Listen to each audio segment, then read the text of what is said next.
Olá, a TV Grande Axé veio até o Templo de Lúcifer entrevistar o mestre Silvio e também o seu advogado de defesa, Marco Merria, sobre as acusações que o mestre Silvio sofreu em dezembro de 2017, quando ele foi acusado do homicídio de 2 menores de idade que ocorreram em setembro de 2017. Nós vamos até aqui ouvir do mestre o que aconteceu nesses últimos 6 meses, durante o processo, como foi que ele passou por tudo isso, ele, a família, o impacto na vida dele. Acompanhe a partir de agora na TV Grande Axé a entrevista do mestre Silvio, conduzida pelo Alberto Flores. A polícia do Rio Grande do Sul tenta descobrir a identidade de 2 crianças que foram sacrificadas no ritual satânico. 3 suspeitos foram presos. O templo satânico funciona nesta casa, em um bairro afastado de Gravataí, na Grande Porto Alegre. O portão segue fechado desde que o suposto líder da seita foi preso na semana passada. A polícia do Rio Grande do Sul vai interrogar de novo, nos próximos dias, os 4 suspeitos do assassinato de 2 crianças em Gravataí, na região metropolitana de Porto Alegre. E também, lá em Morungava, nós acreditamos que lá foi o sacrifício último, que foram mortas as crianças e as crianças foram picadas e colocadas no freezer para guardar o tempo que é dado de 7 em 7 dias para o ritual. Reviravolta na investigação policial de um dos crimes mais chocantes dos últimos anos aqui no Rio Grande do Sul. A justiça concedeu liberdade aos 7 suspeitos de envolvimento na morte de 2 crianças em um suposto ritual satânico em Novo Hamburgo. Segundo a polícia, as 3 testemunhas que disseram ter visto o ritual mudaram o depoimento. A justiça mandou libertar os suspeitos de matar 2 crianças num ritual de magia negra em Novo Hamburgo, região metropolitana de Porto Alegre. Segundo o delegado, as testemunhas teriam sido pagas para mentir. Uma grande mentira. Foi assim que a polícia definiu o caso até agora.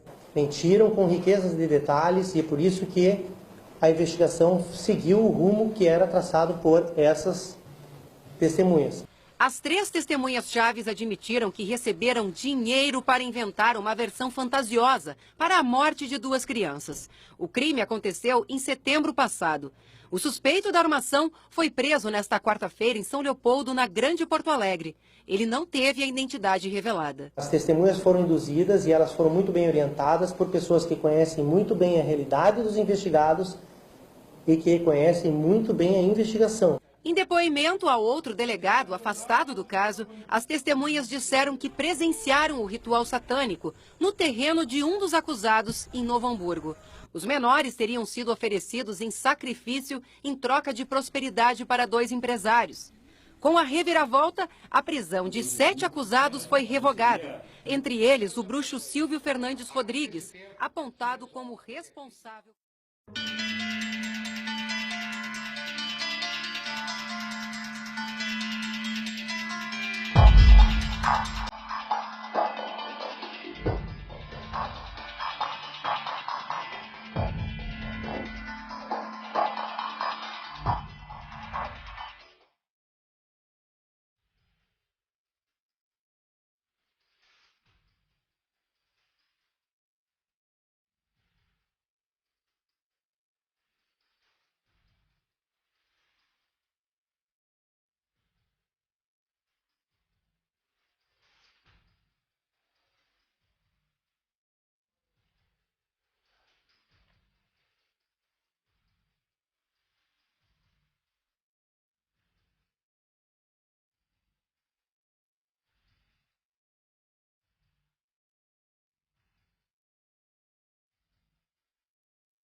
Obrigado, Joyce. Então, gente, como bem exemplificou Chico Buarque na sua música Roda Viva, na vida acontece assim, a gente tenta conduzir a vida e, de repente, um ato fortuito acaba mudando tudo.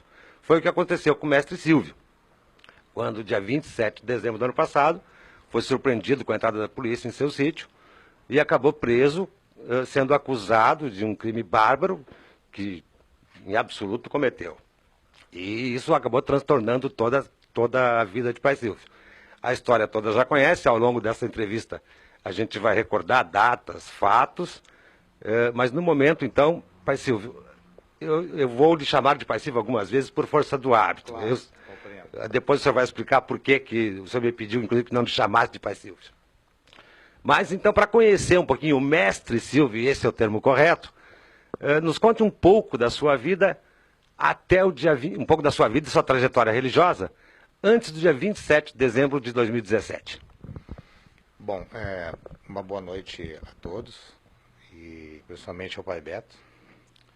Não me importa que me chame de pai, apesar de eu não ser pai, isso é muito importante deixar registrado, eu não sou pai de santo, eu sou um mestre de magia que domino diversas ciências religiosas, por isso me denomino mestre. Mas é de entender. Alguns já me chamaram de bruxo, outros já me chamaram de zelador, de Exu, de mágico, até mesmo de mágico. Exatamente. É mesmo de mágico, tá? A minha vida religiosa, muitas pessoas elas conheceram, né, no passado, nesses 25 anos que eu tenho de religiosidade, de apronte, e tocando a minha vida religiosa os 4 cantos do mundo aí. Era tranquila. Ela era tranquila, eu fazia o meu trabalho como qualquer pai de santo, qualquer magista, qualquer zelador de Exu. E foi interrompido, né? O dia 27 de dezembro de 2017. Né? Até esse momento que o delegado, que a polícia entrou no seu sítio, o senhor tinha alguma noção do que estava acontecendo? O senhor sabia da história, sabia por que eles estavam ali? Que sentimento, o que aconteceu nesse momento? Na verdade, eu não sabia de nada. No dia 27 à tarde de dezembro daquela tarde, eu estava tranquilo preparando uma ritualística dentro do meu sítio para um cliente que estava chegando. E os portões, como é de costume, quando eu estou para fazer o trabalho e receber os clientes, eu deixo aberto. Me deparei com as viaturas entrando e até tomei um susto, né? Não sabia explicar para minha esposa que estava ali o que estava acontecendo, né? E fiquei sem entender durante 4 dias o que estava acontecendo. Se identificaram, o delegado adentrou as escadarias do meu templo dizendo que era Deus e que veio prender Satanás. Né? E aí piorou ainda, porque não tinha nenhuma argumentação, mas o que está acontecendo? Delegacia de homicídios, dentro da minha casa, com mandado de prisão, me algemaram. Não tinha o que pensar. Porque é uma coisa que não, tu fica pensando, vai acontecer tal coisa daqui a meia hora, daqui a 20 minutos. Não vai acontecer. Apesar de eu saber, de 30 dias atrás, 40 dias atrás, das minhas próprias energias e entidades, ter dito que haveria um problema de justiça. Mas eu nunca imaginei que seria desse porte, né? Creio eu, na época que era um cliente, porque a gente não é Deus, a gente não consegue resolver todos os problemas das pessoas, né? E por esse motivo ter acarretado num processo, ou sei lá, mas nunca imaginei que seria dessa forma, né? Me conduziram para a delegacia e fiquei sabendo 4 dias depois do que se tratava, de um crime horrendo de 2 crianças. E isso me preocupou, porque uma coisa é tu estar preso e dizer que não fez nada, e ter provas para isso. Então eu estava sozinho, isolado, o departamento jurídico que me acompanha estava correndo atrás das informações, habeas corpus, e de ter um entendimento do que poderia ser feito, né? Junto com o senhor, foram acusadas mais 6 pessoas. Até esse momento, o senhor conhecia alguma dessas pessoas? Tinha intimidade com alguma? Ou... Não, nenhuma. Nenhuma intimidade, nunca tinha ouvido falar daquelas pessoas, muito menos das crianças que tinham sido mortas em setembro, nem sabia desse fato. E daquelas pessoas eu não conhecia nenhuma delas. E por que chegaram até o senhor? Por que o seu nome? Porque eu sou muito conhecido, né? As pessoas que me conhecem, no meio religioso, sabem que eu já venho de uma trajetória religiosa há muito tempo, e eu tenho canal no YouTube, eu tenho meu site na internet, eu sou conhecido internacionalmente através do meu trabalho. E esse indivíduo, não vamos dizer que seja um cidadão, esse indivíduo denominado delegado, ele usou dessas informações para chegar a algum lugar, né, com essas informações, para ter Ibope, e resolveu pegar alguém que tinha um nome, né, que fosse conhecido dentro da religiosidade na qual ele não acredita e é contra. Partindo desse princípio, é claro. Durante esse período de investigação, até o período de prisão ali, o senhor evidentemente negava a acusação. E essa sua negativa, o que o senhor falava era levado em consideração ou apenas nem lhe ouviam? Não, na verdade, o delegado nunca me interrogou. Ele só me prendeu e eu fui ver ele só pelas câmeras hoje e jornais. Não cheguei a ter contato com ele, não veio fazer o que o delegado faz, fazer as perguntas. Botaram um escrivão a fazer as perguntas lá, e é óbvio, né? Eu não tinha nenhum envolvimento com isso, em momento algum, nunca tive, em hipótese nenhuma, nada nesse segmento de dar vidas, né, para a espiritualidade, seja ela qual for. Durante esse tempo de prisão, houve algum tipo de ameaça para o senhor, física, o senhor ou a sua família? Sim, teve. Minha família foi, bem dizer, quase que linchada na entrada do presídio, né, porque uma situação foi armada para me prejudicar mais ainda dentro desse processo todo, eu estando preso. Chegaram a levar minha esposa para a prisão, né, alegando participação a nível de furto de energia, furto de luz, coisa absurda que não existia. Né? Então, até os advogados poderem tirar ela, teve essas explicações aí. Então, houve também, além disso, ameaças dentro da cadeia. É normal, isso acontece, ainda mais pelo crime na qual eu fui acusado, de como eu cheguei dentro do sistema prisional. Né?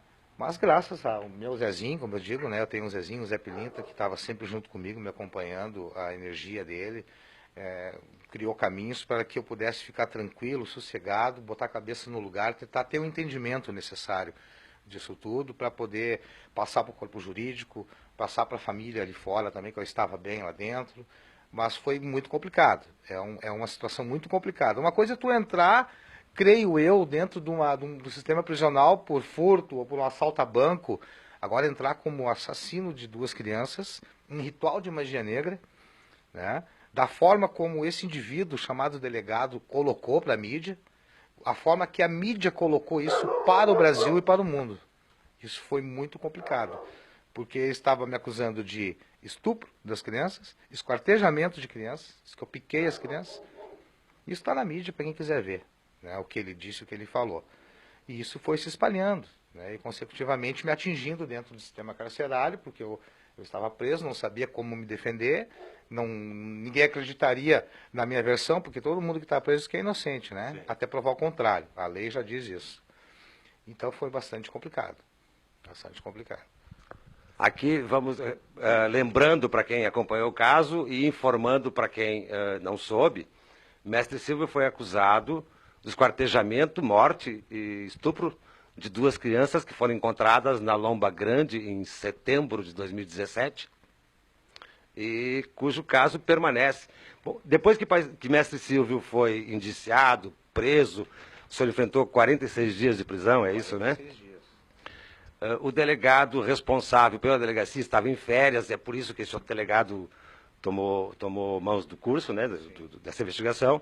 Quando o delegado titular voltou, ele entendeu que havia muitas falhas no inquérito, percebeu provavelmente que haviam erros, nem só falhas, mas erros gravíssimos, e acabou então pedindo a revogação da prisão. Esse caso das crianças, o senhor sabe, acompanhou, já foi solucionado? Teve algum andamento, não?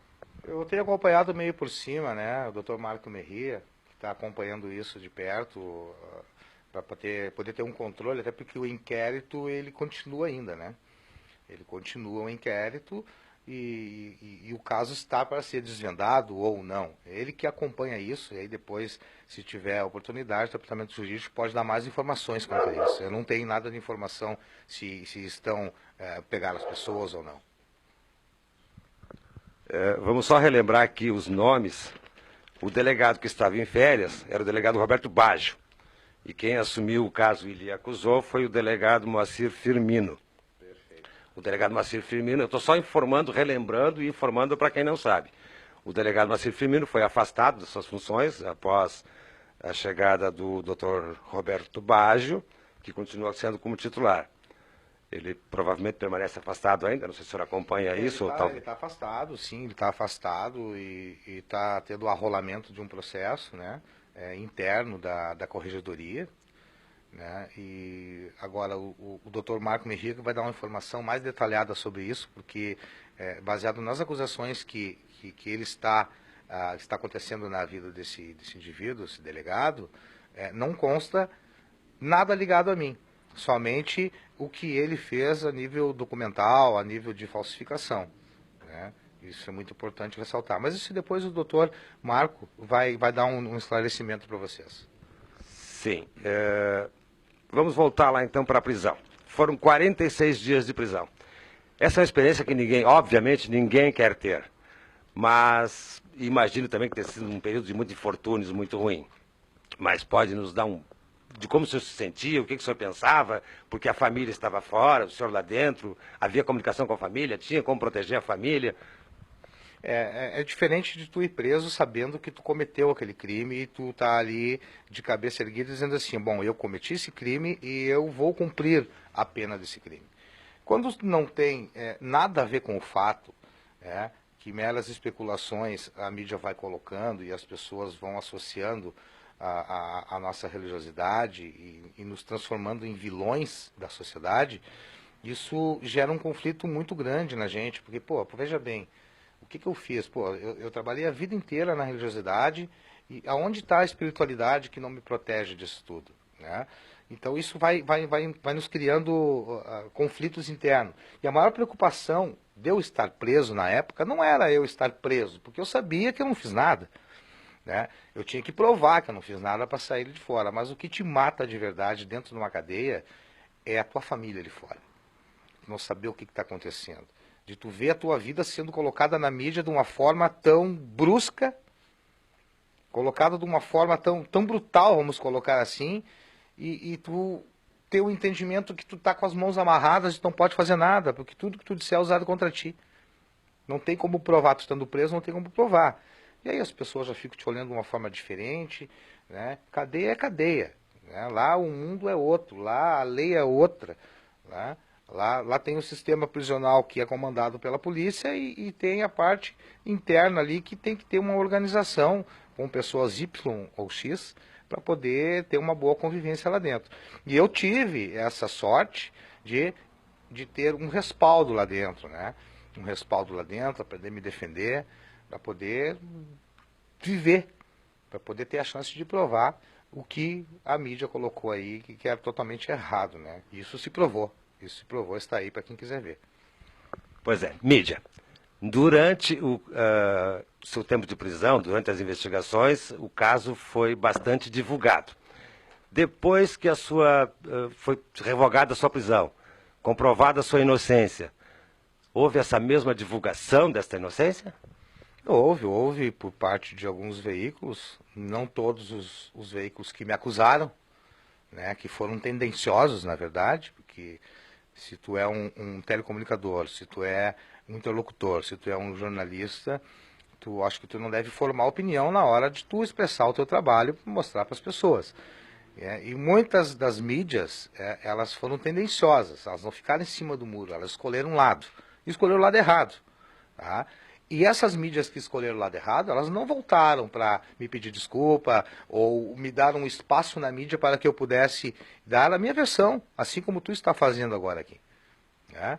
Tu está me dando um espaço na mídia para me dar a versão do ocorrido, informar as pessoas de fé, né, o que aconteceu exatamente. Então esse espaço eu não tive de algumas mídias, muito poucas que me deram esse espaço. Bom, nós somos, vou aproveitar duas palavras suas, uma mídia de fé, uma mídia da fé. O nosso principal segmento é o afro-bandista, né, o africanista, no qual o senhor mesmo acabou de dizer que conviveu durante 25 anos. E o apoio dessas pessoas? Houve? Isso é muito complicado em falar, né? Primeiro porque eu não tive o apoio dessas pessoas e primeiro que em segundo lugar que eu tive que preservar algumas pessoas ligadas à minha religiosidade, como alguns seguidores, como um feitor, né? Eu tive que preservar essas pessoas porque eu não sabia até que ponto estava a situação e poderia chegar a eles também, né? Essa questão de investigação, essa questão de expor do que a mídia fez em expor a minha vida, poderia expor eles também. Mas assim, a minha maior indignação hoje em dia é ver que as pessoas de fé, religiosos que me conhecem há mais de 25 anos, que compartilharam da minha casa, compartilhei a casa dele, das suas festividades, em muitas delas de fundamentações, tá? de pessoas na qual eu era visitante, me conheciam, poxa. Sabe quem eu sou, sabe de onde eu venho, sabe? Nem sequer mexer nenhum pauzinho para poder, ao menos, ter o entendimento do que aconteceu. Pô, tem uma axé, tu tem um oráculo, tu tem uma cabala, tu tem as cartas, tu tem os búzios, e não vê, bater os teus búzios e ver que eu sou inocente, e automaticamente expressar nas mídias sociais que nós temos hoje o mundo é muito amplo, em mídias sociais, todo mundo tem a mídia social expressar uma defesa, me conhecendo, nem isso sequer fizeram. Associações religiosas, nenhuma delas se manifestou. Quando se manifestaram lavando as mãos, dizendo, olha, eu não sei e não quero saber. Que associação é essa? Que amparo que uma associação é essa de dar? Na hora de te dar um convite para te pagar, para te ir a um evento, isso aí eles correm.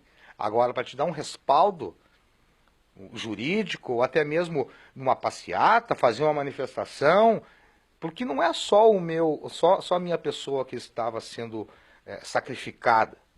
Porque eu fui para abate, eu fui para ser sacrificado, eu fui para o abate. Se eu tivesse caído num lugar errado, numa outra situação, eu estava morto, eu viraria uma estatística. Morreu um religioso no Rio Grande do Sul, por um erro da polícia, por um erro do sistema. Tá? Pô, fazer uma manifestação, se manifestar de uma forma decente, eu não queria que ninguém me defendesse lá, disse, ó, o Silvio não é isso. Eu queria que ele defendesse a religiosidade, porque é através da religiosidade que eu estava dentro do sistema carcerário, sendo acusado de uma coisa que eu não fiz. Muitos tiveram o despautério de dizer que eu não era africanista. E alguém lhe visitou, alguém do meio lhe visitou durante esse tempo de prisão? Não, na prisão não. Na prisão ninguém nem tinha acesso, né? Não teria como eu ter acesso. Eu esperava ao menos meia dúzia de gato pingado na porta da delegacia, né? Em defender, em dar uma entrevista, dizer, não, ele não fez isso, eu conheço, ele tem preceito religioso, né? E na cadeia não teria como, porque só a família que tem acesso a advogados, né? Mas foi muito complicado. E a minha ira, a minha raiva, fez com que, de certa forma, eu desacreditasse em muitas pessoas. Pessoas que eram 20 anos, meus amigos, hoje não querem nem saber. Entendeu? Porque não tiveram a decência de bater um búzio para ver se eu era. Ou se bateram e disse que eu era culpado, não tem axé. Sim. Não tem axé. Pessoas falando mal de mim, sem me conhecer. Sem saber o meu trabalho. Ah, ele não é africanista. Eu sou africanista. Eu trabalho com quimbanda. A quimbanda é derivado do africanismo. Então eu sou um africanista. Claro. Meus sistemas de magia que eu trabalho em paralelo, que é um conjunto de medidas que regem uma vida espiritual dentro do meu templo, tá? Não deixa de ser africanista também, porque eu tenho a origem da quimbanda. Então quer dizer que se eu trabalho só com bruxaria, eu sou do mal. Se eu trabalho só com magia, eu também sou do mal. Eu não posso ter um conjunto de medidas espirituais que podem tocar a minha vida? Por que eu não posso? Se as pessoas têm a Umbanda, ela tem a Quimbanda e tem a nação. Por que eu não posso ter Quimbanda, Umbanda, magia, bruxaria? Por que eu não posso ter isso? Qual é a diferença? Então a minha indignação é por causa disso. Pelo julgamento das pessoas que, sem conhecer o meu trabalho, me julgaram. Pessoas que me conheceram, essas pessoas, elas ficaram em cima do muro com medo, ou covardemente ficaram, né? Não tiveram a dignidade de ir para o seu axé, Hoje estão aí correndo no Congresso Nacional, estão correndo na Assembleia Legislativa, fazendo passeata nas ruas, porque estão vendo que o cerco está se fechando. Mas tu acha que é por interesse individual de cada um? Não. Então, assim, ó, eu muito triste, muito chateado com essas colocações que eu fiz agora, mas é a vida que segue. Eu não tenho que provar nada para ninguém do que eu sou, da onde eu sou, não tenho que provar nada para ninguém, já passei desse período na minha vida. Sou o mestre Silvio, trabalho com diversas essências religiosas dentro do meu templo, inclusive a quimbanda, inclusive a umbanda, inclusive a bruxaria, a magia, o voodoo. Me qualifiquei para isso. Sou qualificado para isso. Sou reconhecido através do meu trabalho. Tudo o que eu tinha, que hoje que vocês estão vendo aqui, é o que sobrou depois de ser destruído pela polícia, de ser destruído, quebrado, chutado, o meu espaço sagrado, que é o meu sítio, foi depredado, é o que sobrou isso aqui. Mas eu tenho essência, a essência está aqui na minha mão, está aqui na minha cabeça, o conhecimento. E eu vou me levantar, vou me reerguer de novo, sem problema nenhum. Estou vivendo a minha vida normalmente, tranquilamente, fazendo os mesmos trabalhos, as mesmas coisas, num espaço restrito, é claro, porque está o meu sítio, o meu templo mesmo está em construção, em obras, depois da bagunça que fizeram. Essa seria a próxima pergunta. Como foi o recomeço? Porque é um recomeço, né? Recomeço. Depois que o senhor saiu da cadeia, que foi considerado julgado inocente, né? E voltando, aproveitar o mesmo gancho para a mesma pergunta, o senhor falou que ninguém lhe propôs esse período. E depois que o senhor saiu, alguém veio lhe propor ajuda? Mestre, precisa de alguma coisa para recomeçar? Se eu abrir as minhas duas mãos aqui, eu acho que não preenche as duas mãos as pessoas que me procuraram, que estiveram aqui presencialmente. A nível de internet, de Facebook, de WhatsApp, muito poucos mesmo. Só aqueles que realmente me conheciam. Ou seja, de uma gama de 100%, 95% dos religiosos nem sequer mandaram uma mensagem de desculpa depois de ter achincalhado a minha vida, a vida da minha esposa na internet, no Facebook. Porque as pessoas são fortes, elas são decididas quando não mostra a cara. E eu sempre mostrei minha cara, sempre mostrei meu rosto, sempre mostrei minha fundamentação, sempre estive disposto a falar do que eu trabalho. Já estive dentro do Congresso Nacional, já estive atravessando fronteiras de países, levando a nossa espiritualidade, levando a minha em particular, que é a alta magia. Tá? Nunca tive vergonha disso. E as pessoas hoje elas se envergonham de botar a cara, né? Então é fácil tu acusar uma pessoa pela internet. Pessoalmente eles não acusam. Força, determinação e trabalho. Eu imagino que o senhor tenha usado muito isso para reconstruir isso tudo, né? Bastante, bastante. É triste, né? Porque tu tem uma história religiosa, tu tem um sagrado, todo ele imantado, e aquilo ser achincalhado como foi, e recomeçar não é difícil, porque a essência continua, né? Mas é a tristeza que tu carrega em ver que as tuas coisas foram quebradas, sabe? Existiam algumas coisas, alguns adornos em ouro que foram levados do templo, né? Moedas de ouro da minha cabala. Então são coisas inestimáveis, né? que eu perdi. Gesso a gente compra outro. Agora, coisas fundamentadas, né? Não se busca, tem que se refazer. Mas eu estou tranquilo quanto a isso, eu não estou preocupado quanto a isso. Tá? Eu ia lhe questionar se o senhor está tomando alguma atitude, provavelmente, com relação à reparação civil por todos os danos que o senhor sofreu, mas, pelo que eu entendi, vamos deixar para a área jurídica responder essa pergunta, ou o senhor prefere falar? Eu prefiro porque eles estão cuidando de tudo isso. Eu voltei a minha cabeça, me centrei para reconstruir a minha família, que ficou bastante abalada com isso, né?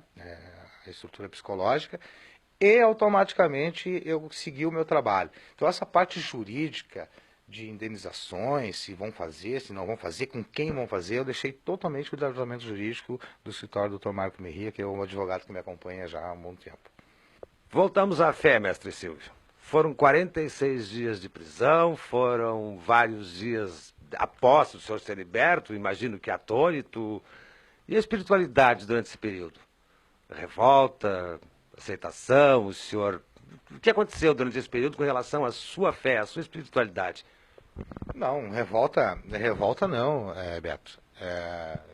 Nunca tive revolta, e nunca a terei, até porque eu sei o que eu sou, as entidades que eu tenho, né, o que já fizeram por pessoas e pela minha vida, e comigo não foi diferente. Como eu havia mencionado anteriormente, estivemos juntos em todos os processos da cadeia, da delegacia, para o presídio central e o retorno em casa. Estiveram junto comigo. Impressionante, é impressionante. Eu nunca tinha sentido algo tão forte como eu sentia quando eu estava preso. Porque quando estava nervoso, eu começava a conversar com eles. E porque tu sabe que dentro do sistema prisional, 99% dos presos são evangélicos. Essa era a próxima pergunta. Eles são evangélicos. 99% dos presos são evangélicos. Né? Então, assim, eu evitava de me expor através do meu trabalho, como aconteceu várias vezes de me perguntarem como é que era meu trabalho, o que eu fazia, como fazia. Eu dava algumas pinceladas somente. Tá?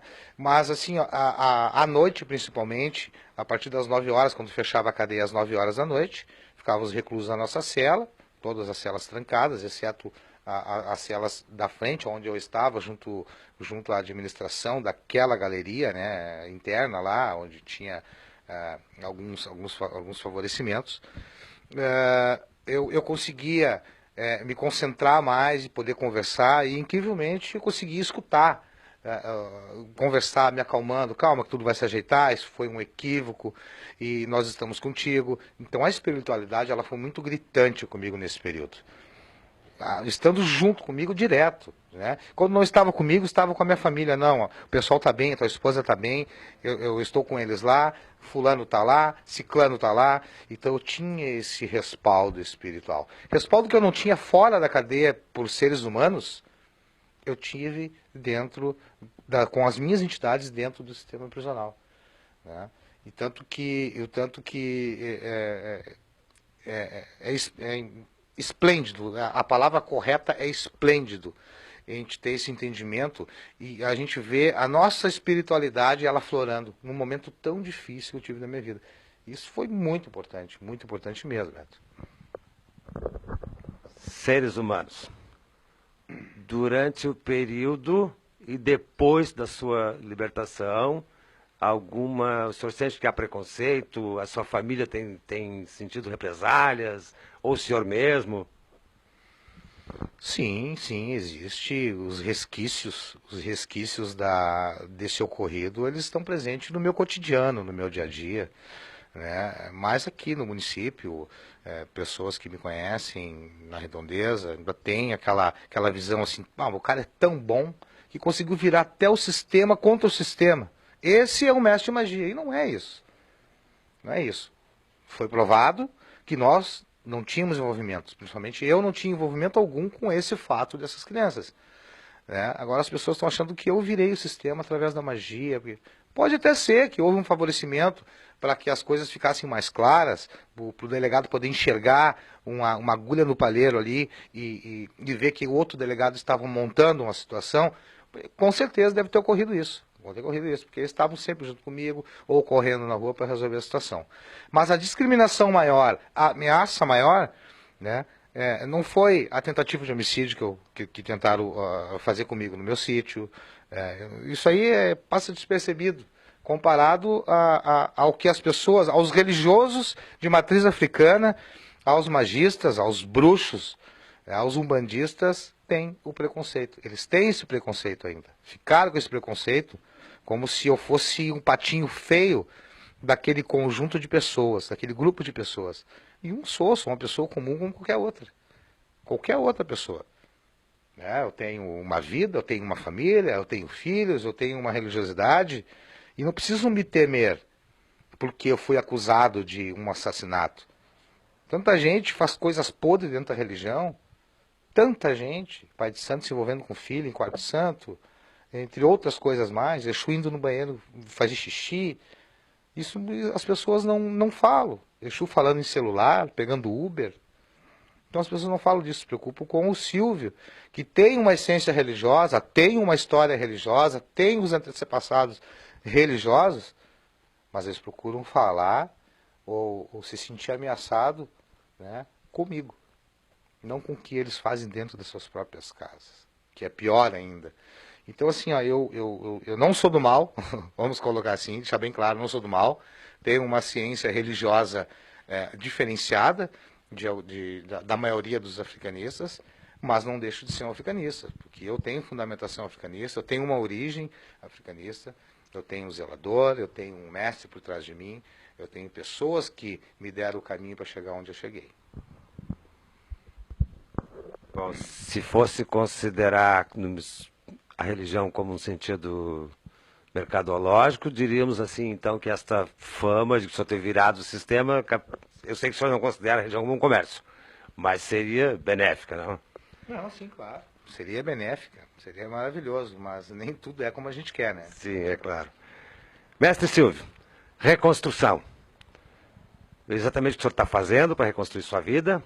Quais os planos para o futuro? E aqui eu já aproveito para o senhor deixar uma mensagem final para os amigos do Grande Axé. Reconstrução.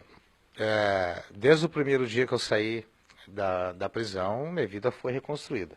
Desculpe me interromper, foi exatamente uma pergunta que eu quis fazer.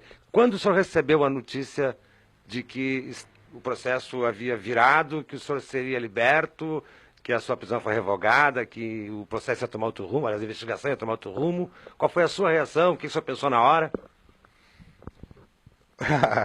Eu costumo dizer que no dia que eu recebi a notícia dentro do sistema carcerário,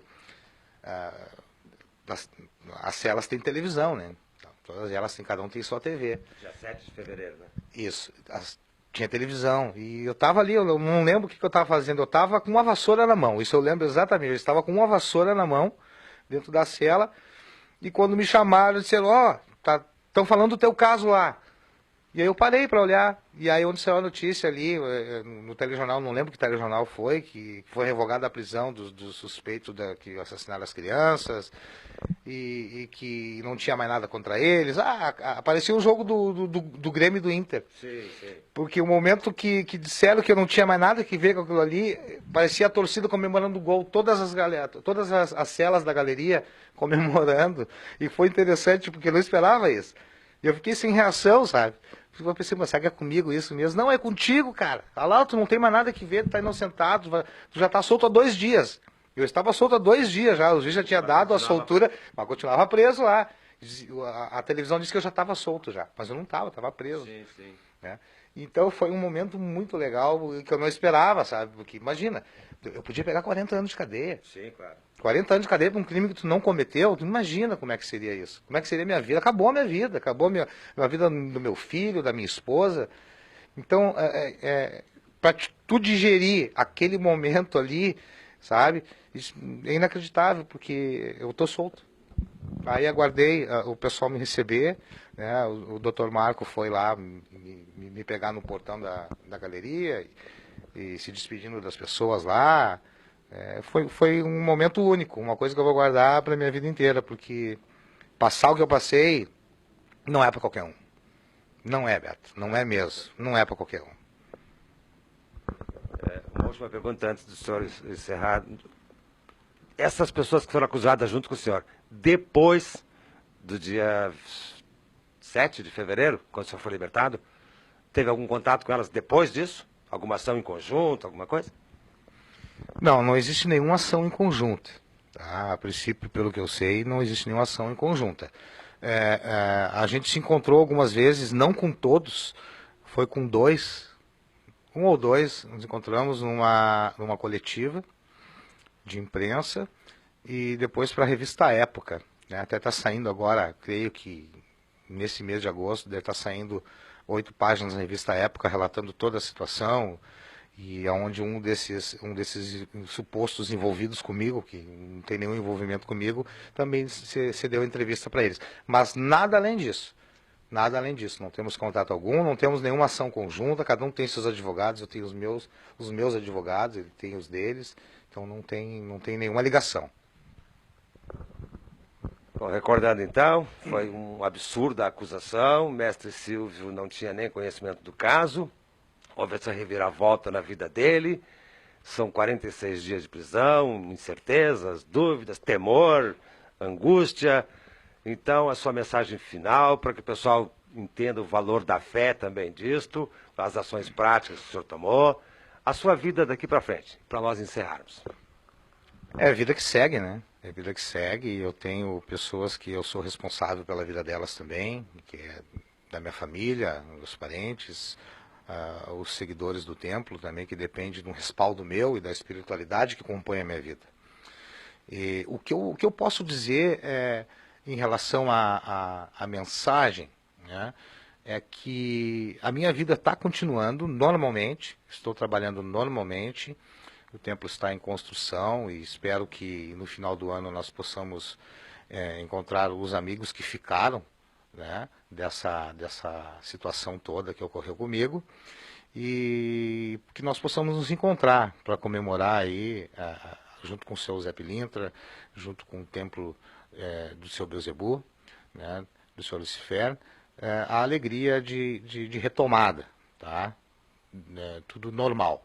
O meu recado que eu posso deixar como uma mensagem, se isso fazer diferença na vida de vocês, africanistas, amigos, reveem os seus axés, reveem os seus axés, porque eu acho que você tem que julgar uma pessoa dentro da verdade, não do que é colocado para vocês. Vocês têm búzios para isso, vocês têm axé de cartas para isso, tá? Então, antes de discriminar, não somente a mim, mas qualquer pessoa, vai para o teu búzio, vai para o teu axé, vai te unir com um irmão de fé que está precisando para resolver um problema de uma luta que é tua mesmo, que é a situação dos cortes, que os Exus estão, dos cortes que querem proibir.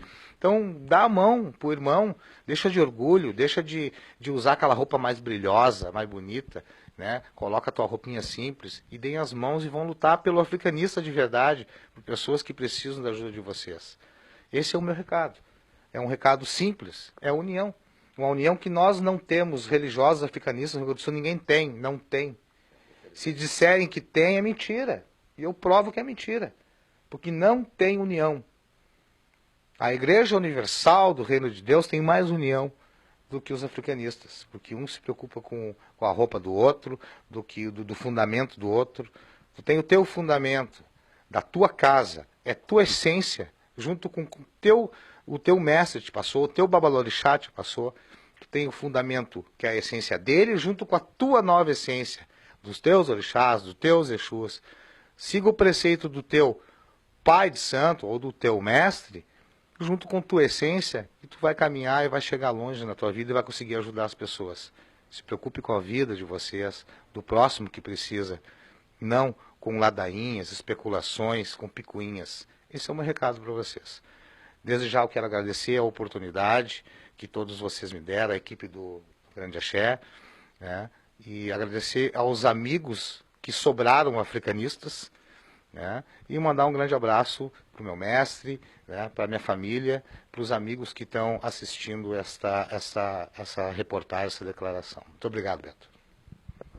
Nós agradecemos, mestre Silvio, e eu já proponho no futuro uma outra entrevista, mas aí para falarmos sobre a questão da religião, do seu trabalho, enfim. Claro. É possível? É possível. Então agendaremos. Na continuação, vamos ter algumas perguntas para a equipe jurídica de mestre Silvio, para saber qual o andamento atual do processo. Gente, muito obrigado. Dando continuidade à entrevista, então, estamos aqui agora com o Dr. Marco Merria, que é o advogado do mestre Silvio. Doutor Marco, o que o senhor atribui esse acontecimento todo na vida do mestre, dele ter sido ligado a esse crime tão horrendo? Foi intolerância religiosa ou seria uma pressa da polícia dar continuidade às investigações e dar uma resposta para a sociedade? Bom, meus agradecimentos ao convite.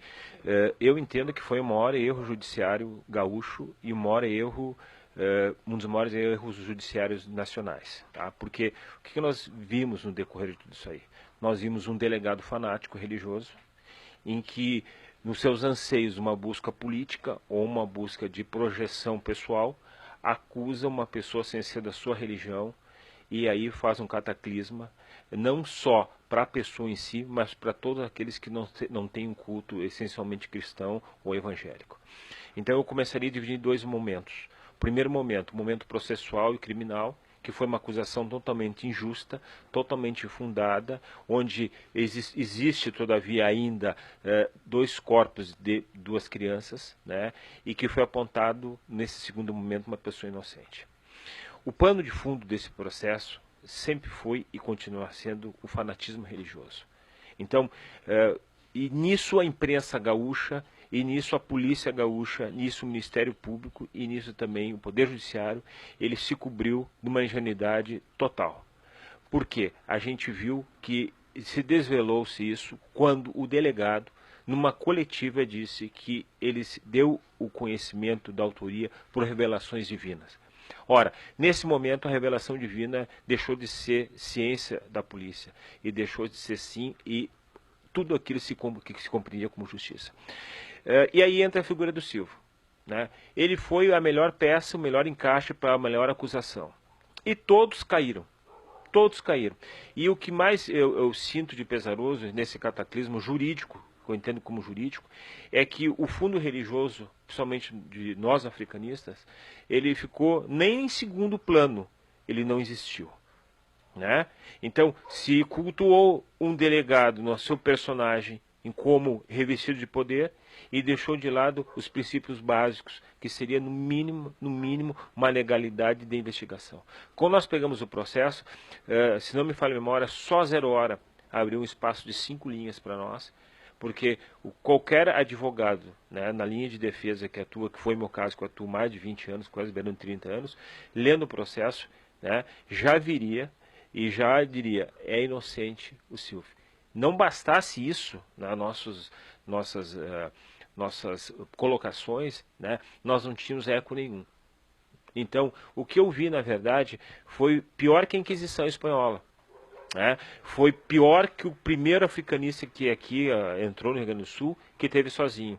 Parecia que não existia nenhuma união jurídica, né? E eu digo isso até defensivamente, porque eu fico muito criticado também pelos advogados, e ninguém da sociedade viu que se tratava de uma grande armação.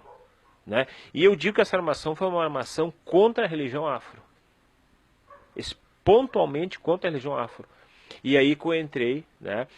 E realmente o mais grave disso tudo não só foi o isolamento do Silvio, mas o mais grave disso tudo é nenhum juiz observar, e ao contrário disso, o juiz sustentar que as provas lançadas pela polícia estavam bem fundamentadas, e que era uma completa inverdade e completa mentira.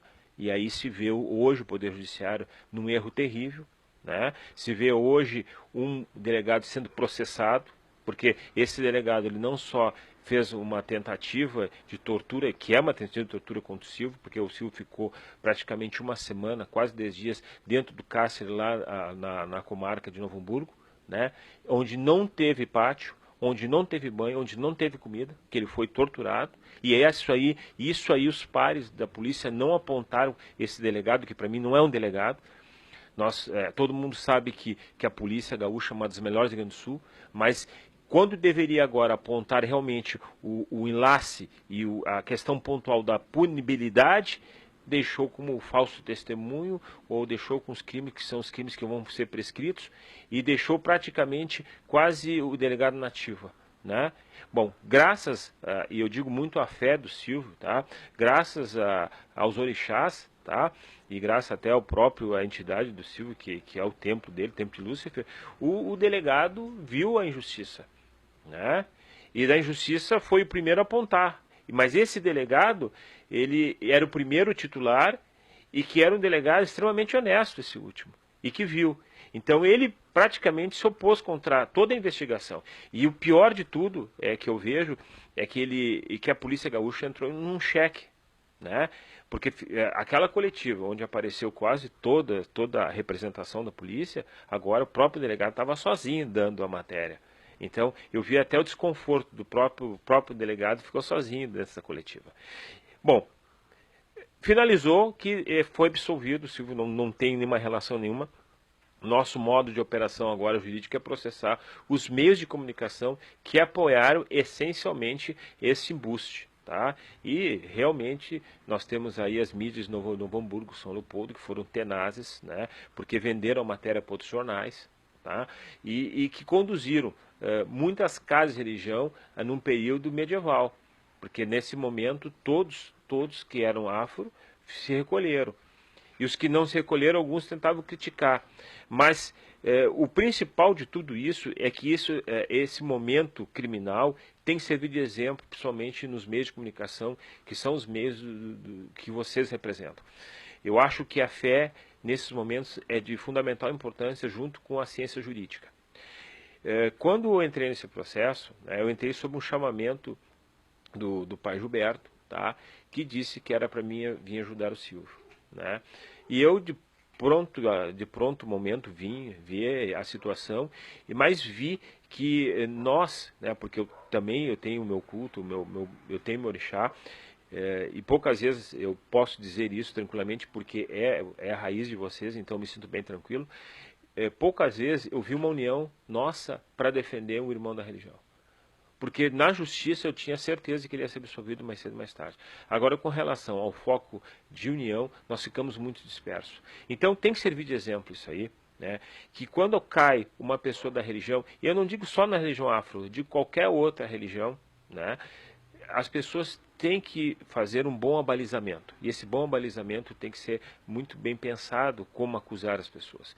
Então, creio eu que esse erro vai servir de exemplo, no meu modo de ver, não só na escola de polícia, mas sim na própria magistratura, mas sim no próprio Ministério Público. Não se pode acusar uma pessoa dessa forma usando cunho religioso, seja ele qual for.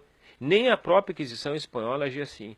A própria Inquisição Espanhola dava o direito de retratação à pessoa quando estava presa. O Silvio não teve nem isso, né? Nós vimos o erro, e aí causa espanto de toda a imprensa, que passado um tempo, que a imprensa viu que tudo era um grande cenário. E esse grande cenário levou realmente à destruição do Silvio. Né? Levou não só à destruição do Silvio, como levou à destruição relativamente da família do Silvio. Então, mesmo que nós possamos colocar todos os processamentos devidos, nós sempre vamos estar a ver com essa vida perdida. E essa vida perdida, que é esse lapso de tempo, não se recupera mais. O Silvio ainda sai na rua reconhecido, ele pode não dizer, mas existe aquele temor. E daí nós temos a segunda pergunta, que ninguém respondeu. Quem matou essas crianças? O que a polícia fez até agora? O que o Poder Judiciário fez agora? Nada. Então, eu hoje sou advogado criminalista, estou entrando nas áreas junto com os outros colegas nas vias de processamento civil, que não é minha área, mas eu fico com um vazio muito grande. O que foi feito até agora para não solucionar esse caso? Porque pode ser uma outra pessoa inocente a ser apontada, e pior, no meu modo de ver, foi apontado inocente, e foi apontado não só inocente, como apontado a esposa do inocente, porque a esposa do Silvio também foi presa. Foi acusada injustamente por desvio de luz, coisa que na verdade não existia. E coisa que, na verdade, ela passou no Madre Pelletier horas terríveis, que poderia até ser desmorta lá. Então, todas essas coisas partiram de um fanatismo religioso, de uma crueldade processual, e aí eu aponto sim, todas aquelas pessoas que acusaram o Silvio, e aí a promotoria, juízes que prenderam ele, que por favor, todos esses que são esses operadores diretos da justiça, eles têm que dar um pouco uma visão à defesa. E naquele momento, nós não éramos nada. Então, o que eu fico muito sentido é que os cronistas jurídicos que faziam parte dos grandes jornais do Rio Grande do Sul não existiram. Agora, a imprensa de São Paulo, a imprensa do Rio de Janeiro, já nos ligava e diziam, isso aí é palhaçada. E eu dizia assim, realmente é uma palhaçada. Só que até provar isso aí vai ser difícil. Até que, como diz, eu acho que vem muito pela força da fé, a gente viu que era uma luta espiritual, que era uma cruzada, quando o delegado chegou e disse que foi por revelação divina. Sinceramente, eu entendo que para reconstruir a vida física vai ser difícil. A vida espiritual, eu acho que isso aí já está estabelecido para o Silvio. Para nós estamos recém começando uma longa caminhada de processamentos. E fica a minha mensagem justamente nesse meio de comunicação para todos aqueles que foram um dia atingidos na sua essência religiosa, africanistas ou não, pessoas que foram atingidas na sua fé, principalmente, processem. Tipo de pessoas assim tem que ser processadas. Nós não podemos admitir um fundamentalismo no Brasil. A nossa religião, eu digo a AFRA, ela já vem mais de 5.000 anos de existência. Nós não obrigamos ninguém a cumprir a nossa teologia. Agora, não nos aponte e não aponte filhos da religião como culpados de crime. Porque você vai ver, ao longo da história, dentro da religião AFRA, existe muito pouco ou quase nenhum criminoso. Em compensação, a gente vê ao contrário nas outras seitas. Então fica aqui a lembrança de que sempre quando alguém for atingido, né, de qualquer forma, juridicamente, a justiça ela demora, mas ela vem. Agora, nunca deixando de lado a fé. E quando acontecer isso, né, para finalizar, eu acho que todos, principalmente nesse meio de comunicação, todas essas pessoas que têm fé, tem que se ajudar, nem que seja intelectualmente, espiritualmente, e muito bem colocou o Silvio, nem que jogue o seu axé de búzio, o seu axé de carta, ou acenda uma velhinha em nome daquela irmão que realmente precisa. Não só, às vezes, aquela pessoa que está presa, mas o advogado. Porque o advogado ele é apenas um representante da justiça. Nada mais do que isso. E nesse caso foi feita justiça, e nesse caso foi feito uma pequena reparação com a soltura. Agora, é muito pouco frente ao que esse cidadão Silvio passou. Muito obrigado por essa entrevista. Encerrando então aqui a entrevista com o mestre Silvio e também com o Dr. Marco Merria, vocês podem acompanhar na íntegra na TV Grande Axé.